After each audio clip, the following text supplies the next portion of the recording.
અમેરિકામાં બરફના તોફાને કાળો કેર મચાવ્યો છે.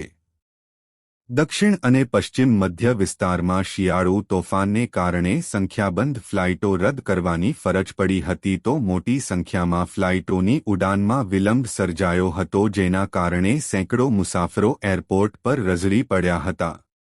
એરિકાનની ફ્લાઇટવેર.com વેબસાઇટને ટાંકતા અહેવાલોમાં જણાવાયું હતું કે શિયાળુ તોફાનને કારણે 2400 કરતાં પણ વધારે ફ્લાઇટોમાં વિલંબ થયો હતો અને 2000 કરતાં વધારે ફ્લાઇટોને તોફાનને કારણે રદ કરવાનો વારો આવ્યો હતો. શિકાગોના ઓહેર આંતરરાષ્ટ્રીય એરપોર્ટ પર 40% જેટલી ફ્લાઇટો રદ કરવામાં આવી હતી જેમાંથી 36% તો ઇનબાઉન્ડ ફ્લાઇટ હતી જ્યારે શિકાગોના મિડવે એરપોર્ટ પર કુલ 60% ફ્લાઇટ્સ રદ કરવામાં આવી હતી. તોફાનથી પ્રભાવિત અન્ય એરપોર્ટ્સમાં ડેનવેર ઇન્ટરનેશનલ એરપોર્ટ અને મિલાવકી મિચેલ ઇન્ટરનેશનલ એરપોર્ટ સામેલ છે. અહેવાલો અનુસાર 737 મેક્સ 9 પ્લેન્સને ગ્રાઉન્ડિંગ કરાયાને કારણે પણ ફ્લાઇટો રદ કરવામાં આવી હતી. યુનાઇટેડ અને અલાસ્કા એરલાઇન્સની 200 કરતાં વધારે ફ્લાઇટો આ સપ્તાહે દરરોજ રદ કરાઈ હતી.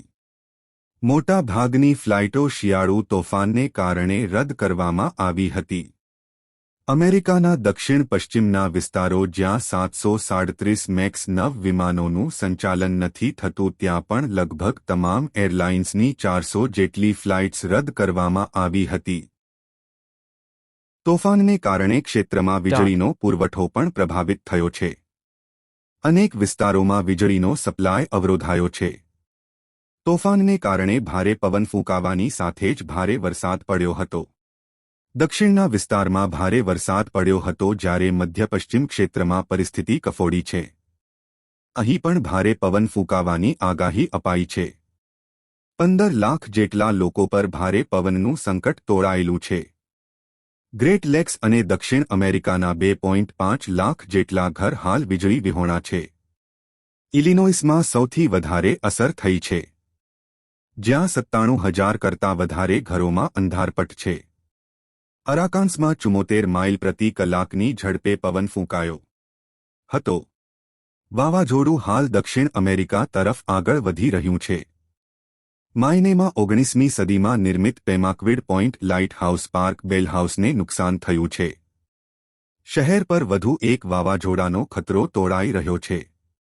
આ બેલ હાઉસમાં 1000 પાઉન્ડ વજન ધરાવતો બેલ આવેલો છે જેનો ઉપયોગ સમુદ્રમાં ગયેલા ખલાસીઓને એલર્ટ કરવા માટે કરાય છે.